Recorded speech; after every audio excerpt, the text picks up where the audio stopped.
Hello everyone and welcome back to another video on the YouTube channel. As you can tell on my shirt and the title of the video today, we are looking at State of Origin as it's only 10 days away. Both coaches are set to announce their 30-man squads tomorrow, and I thought what better way than to predict the 17 players that will take to the field, given that there'll be no injuries in Origin camp, on the night of Origin 1. Yes, I'll be predicting my own, as well as reacting to the coaches' 30-man squads when they come out on the day. And without further ado, let's get into it. Okay, so seeing as you always save the winners for last, obviously I had to start with the Blues 17. So my Blues 17 reads as this. At one, I've got James Tedesco, the captain, the incumbent. I've got Brian To'o on one wing. In my two center spots, I have Latrell and Turbo. On the other wing, I have Campbell Graham. In the halves, I have Luai and Cleary. And my two props are Haas and Paulo, as well as Damien Cook at number 9. I have Hamole Olakawatu, well, Campbell Graham's a debutant as well, but so is Hamole Olakawatu at one edge rower. The other edge rower will be Cameron Murray. At lock, I've got Isaiah Yeo. The 14, the utility position will be Nico Hines. 15, I've got Liam Martin. 16, I've got Jake Travojevic, and at 17, Daniel Saifiti. Here's a little graphic of the team. I'm going to pop it up just over here. This team, I think, is going to be pretty good for the Blues. If I was Brad Fittler, I would have personally started Nico Hines at 6 and dropped Luai and had someone like Api Coruscant maybe at 14, or Matt Burton even, because he can cover the halves positions and all the backs. But yeah, the Blues are always going to field a strong team. They've got an amazing crop of talent, and even with the injuries to the likes of Keon Kalamatangi, even injuries to the likes of, well, Josh Adokar is technically fit, but I didn't put him in personally because I think he's out of match fitness. Who else is injured for the Blues? Regan Campbell-Gillard, he's injured for the Blues. He could have been a very good front rower for them. And yeah, that is my Blues team. And personally, that wouldn't be my Blues team, but that's what I think Brad Fittler will field on Wednesday night in 2 weeks' time. And yeah, now let's get on to the Queensland team. Okay, now time for the winning team, the back-to-back State of Origin champions, the Queensland Maroons, 117. Let's get it. At fullback, despite competition from Reece Walsh, I've got Kalen Ponga again for the 2023 series, or at least for game 1. On the wings, I've got Xavier Coates and Selwyn Cobbo. In the centers, I've got Valentine Holmes and Hamisai Tabuai Fido. In the halves, I've got Cameron Munster and Daly Cherry Evans.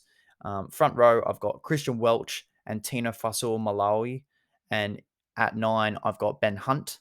On the edge rowers, I've got Kurt Catewell and Jai Arrow after Felice Kafusi got suspended on the weekend.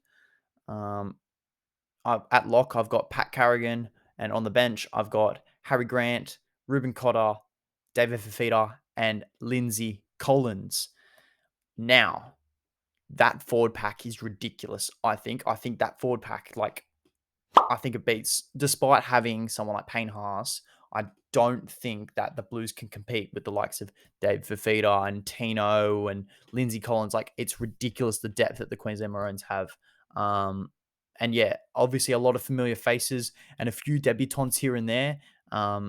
It will be great to see that Queensland Maroons team fielded, especially with some of the talent that they have. And I think it's going to be a really close series this year.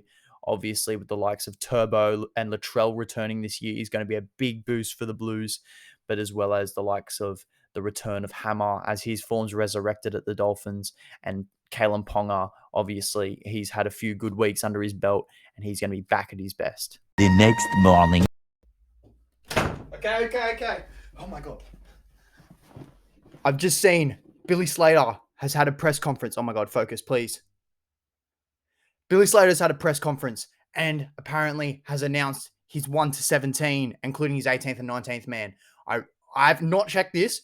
I just saw him in a press conference, so I've assumed that something has been released. So I'm going to go check the NRL Instagram page right now. Oh my God. There's a team. Okay. We're gonna read this together. This is blind. I have not read anything yet. Oh my! Reece Walsh is named at fullback, not Ponga. Reece Walsh, Cobbo, Holmes, Tabuai-Fidow, Tulangi. No Coates and no Gagai. So they were two favourites to get the positions, and both of them have been snubbed. That is insane. Insane. Okay, we continue. Munster and Cherry Evans, yes. Flegler to start at front row. So one of my front rowers would have had to have been snubbed, which is insane. Ben Hunt at hooker. Lindsay Collins will start. Tom Gilbert will get another game. He played game 3 last year. He was very, very good. He's been very good for the Dolphins this season. But he'll be starting at second row with David Fafita. I'm glad they've included him. I would love to see him off the bench, more preferably, but in the number 12 shirt, we've got David Fafita, Pat Carrigan, the Wally Lewis medalist from last year, Harry Grant at 14, Tino at 15, Ruben Cotter, and Jai Arrow. No Catewell. Wow. He's probably been one of Queensland's best players over the past 4 or 5 years in Origin, and they've snubbed him, which is crazy. And then Tom Dearden's 18th man and Christian Welch. So they snubbed Christian Welch. No Ponga, no Coates, no Gagai, and no Catewell. Wow, that's insane. I can't believe that. I don't like it though. I would have loved to have seen Catewell. I would have loved to have seen Ponga. Ponga probably had his best game of NRL in game 3 of last year. So clearly Billy sees something. And Reece Walsh over the past couple of weeks, especially when facing opposition like Penrith and Melbourne and South, has been a bit shaky. So yeah, no, it should be very interesting to see how that team goes. Obviously, coming off the back of a Origin win.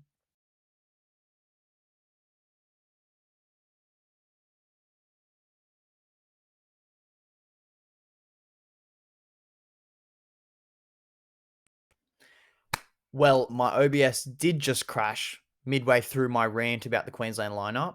But yeah, there wasn't much more I needed to say. I'm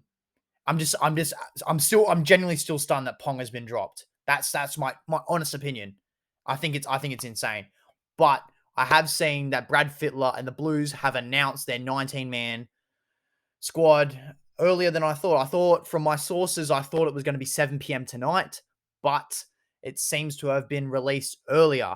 And I've seen on the post on the Instagram, I haven't read any of the names, but I see Hines, my beloved Nico Hines, in a Blues jersey. So fingers crossed he gets the number 6 spot, even though I am a Maroons fan. I adore Nico and he deserves every representative opportunity he gets. So let's have a look. Okay. Number 1, we've got James Tedesco, of course, the incumbent, the captain. Brian To'o, Latrell Mitchell, Tom Trbojevic, and Josh Adokar. Okay, so no Campbell Graham. That is very interesting. That's a weird... I think that's very odd that Brad Fittler's done that. Obviously, Campbell Graham, I think he's the leading try scorer in the NRL right now. Definitely been the best center in the comp this season. And he's not been picked. I don't know, mate. I don't know why that might be, but he's not been picked. Jerome Luai at 6. So Hines will have to be at 14 then. He has to be at 14 if he's been named. He's the poster boy. Look, he's literally right there. Nathan Cleary, obviously, Nathan Cleary at halfback, but the name after has just shocked me. Tavita Pengai Jr. has been picked to start at prop. The guy that can hardly start for the Bulldogs. What? Tavita Pengai Jr. at prop. Api Coruscant at hooker. So if Hines is at 14, does that mean they've dropped Damien Cook, the Australian hooker? They've dropped him. All right. Payne Haas at 10, obviously. Tyson Frizzell. What? What am I reading? Oh, Hudson Young, the rookie. So that's a first. Oh, Tavita Pengai's a debutant, but so will be Hudson Young, and then Isaiah Yeo at lock. Well, okay. Junior Paulo is at 14, but I've gone down the list a little bit. I've jumped, and Nico Hines is in the 17 jersey, so he will be making his Origin debut after being named at 18th man last season. and then Cameron Murray and Liam Martin. So they're only carrying one front rower, and they've dropped Jake. They've dropped Jake Travojevic as well.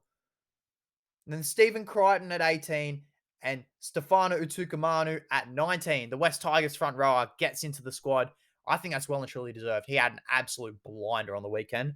So who have they dropped? They've got no Campbell Graham. They've got no Damien Cook. They've got no Jake Travojevic. They've got no Homoli Olakawatu, arguably the best second rower in the comp at the moment. Who else have they dropped? That's it. Yeah, that's it. Yeah, that's insane. I still can't believe that. Tyson Frizzell and Tavita Pengai Jr. have both been named, as well as Api Coruscant and no Damien Cook. Crazy. Josh Adokar obviously lacking match fitness, and so is Tom Travojevic, and they've picked both of them over Campbell Graham. That's ridiculous. That is ridiculous. I don't know what Brad Fittler and the Blue selectors. Obviously, Greg Alexander is a big influence. So is Danny Badiris. But yeah, that is the Blues squad. Personally, I think the Blues squad is actually better than the Maroons because considering that some of the players that had been dropped, some of the experience you've taken out of that squad, obviously, Reece Walsh will be a rookie. Murray Tuilongi's only played one game of Origin. You've obviously got Flegler. I think he's only played one or two games. Gilbert's only played one game. David Fafita's only played a couple games. Is there any other rookies in there? Just trying to think. Hammer, he would have only played a couple games. Whereas you obviously got tons of experience across the park for the Blues. You got Fox, Travojevic, Latrell, To'o, Tedesco, Cleary, Luai. Like that squad has tons of experience. I honestly think the Blues will win game one. And Billy will have to go back to the drawing board. And I think if he stuck with Ponga and he stuck with that game 3 squad, I could see it being a closer game than what was once thought. But yeah, I can't see it going any other way than the Blues now. And I think that's it. I've reacted to both teams. If I had to rate them, I'd say the Maroons would be maybe a 6.5 out of 10 or 7, 6 to 7 out of 10 anywhere in those scores. And the Blues would be anywhere between a 7 and an 8. Out of what I picked was roughly a 9 for both teams. But I'm going to say, the Blues just edges the Maroons. And yeah, and that's going to be today's video. Make sure to subscribe, like the video, comment what you thought. What would you like to see next? Would you like to see an Origin watch along? That's something that I've been thinking about. Maybe we can get someone else on here and we can watch along the Origin together. A Maroons and a Blues fan. And yeah, that's going to be it for today. See you next time.